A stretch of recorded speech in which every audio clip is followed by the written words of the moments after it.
Let's open another Mini Brands Fill the Fridge. To fill the fridge in our doll's house.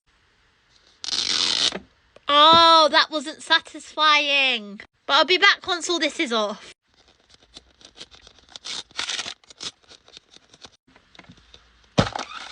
There we go. Let's see what we got. And this is what the inside of my fridge looks like.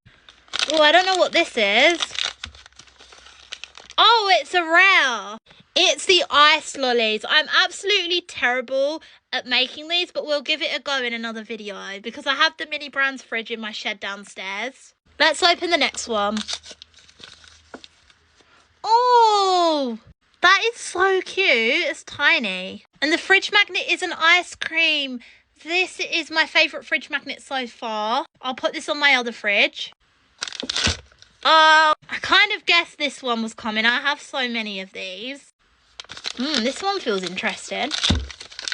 Oh, wow. That is so cool. Panda Express. It looks like a little takeaway box. If you know what Panda Express is, let me know in the comments. And now let's do the last one.